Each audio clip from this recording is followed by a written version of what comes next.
স্ত্রী তো সারা জীবন তোমাকে রান্না করে খাওয়ায়। একদিন যদি স্ত্রীকে রান্না করে খাওয়াইতে পারো, স্ত্রী কিন্তু খুব ভালোবাসবে। হ্যালো, আসসালামু আলাইকুম। আপনারা সবাই কেমন আছেন?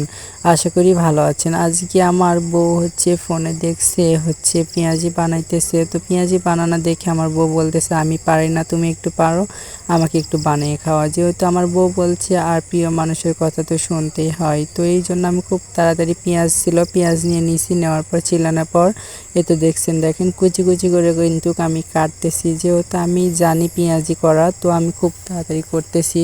আর দেখেন খুব তাড়াতাড়ি কতটুকু পেঁয়াজগুলো সব কিছু ঝুরি করা আমার হয়ে গেছে, দেখেন সম্পূর্ণ। তো আগে থেকে বেসম আনা ছিল, তার জন্য বেসম দিয়ে দিচ্ছি পরিমাণ হিসাবে। আর এগুলো চালের আটা দিলে খুব ভালো হয় এবং টাইট হয়, পেঁয়াজিটা কিন্তু ফাঁপাল হয়ে যায় না। তারপরে বাটা মশলা দিয়ে দিলাম। তারপরে লবণ একটু পরিমাণ হিসাবে দিয়ে দিলাম, বেশি হলে বিষটা তো খাওয়া যাবে না। আর হলুদ দিয়ে দিলাম পরিমাণ হিসাবে, যেহেতু কালার যেন হয়। তারপরে যেহেতু অনেকে শুকনা মরিচ কাঁচা মরিচ দিয়ে করে, আর আমি গুঁড়া মরিচ দিয়ে করতেছি। তো দেখেন আমার কিন্তু সব কিছু দেওয়া হয়ে গেছে, আর এটা সব সুন্দর করে আমি মিশাইতেছি, যেহেতু যেন খুব সুন্দর করে মিশানোর পর আমি পানি দিয়ে দিব। তার আগে পানি দিলে দেখছেন পরিমাণ হিসাবে যেহেতু পানি দিচ্ছি, লেকুর যদি হয় তাহলে তো পেঁয়াজের 12টা বেজে যাবে। এই তো দেখেন আমার হালকা পাতলা কিন্তু মালিশ করা কিন্তু হয়ে গেছে। তারপর আর একটু সামান্য পরিমাণ পানি দিচ্ছি, যেহেতু খুব শক্ত শক্ত আমি করব, হালকা নরম হলেই কোনো সমস্যা হইতে পারে, এই জন্য। তো আমি দেখেন একটু আস্তে আস্তে আমি করছি, আর খুব সুন্দর করে ধীরে ধীরে মালিশ করতেছি। আর আমার লাখানি স্ত্রীকে যারা যারা ভালোবাসেন লাইক কমেন্ট করবেন। আর আপনারা ভিডিও কোথায় থেকে দেখছেন? তো দেখেন আমার রেডি হয়ে গেছে। তো এটা কিন্তু আমরা তেলে ভাজবো। তো দেখেন আবার একটু পানি দিলাম, যেহেতু হালকা টাইট টাইট মনে হচ্ছে, যেহেতু একটু লুজ লাগবে, তো আমি দিয়ে দিছি।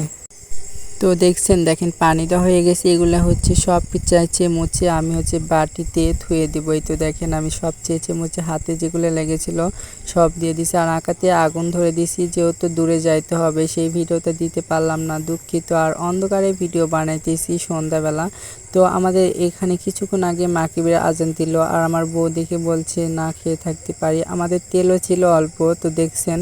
তো এই তেল দিয়ে যেহেতু বানাইতে হবে, আর আমি হাত না দিলে থাকতেই পারি না তেল হিট হয়েছে কিনা।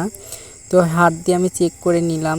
দেখেন অনেকে কিন্তু কমেন্টে বলতে পারেন যে বউকে বসিয়ে থুয়ে তুমি রান্না করে বউকে খাওয়াচ্ছ, এই সেই বলে অনেকে গালিও দিতে পারে, সমস্যা নাই। কিন্তু আমার বউকে আমি অনেক ভালোবাসি, বউ আমাকে অনেক ভালোবাসে। সবাই তো সবার জন্য ভালোবাসা হয় না, বুঝছেন? এই জন্যই তো সবাই সব কিছু বোঝে না। আর আমার ভিডিওটা কেমন লাগতেছে, বউকে ভালোবাসা কমেন্টে আপনারা জানাবেন।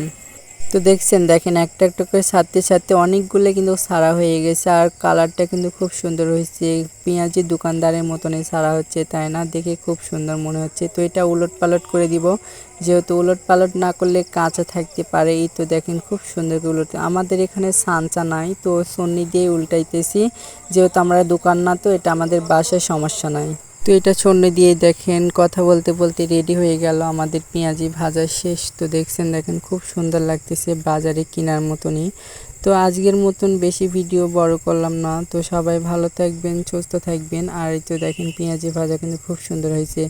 আল্লাহ হাফেজ।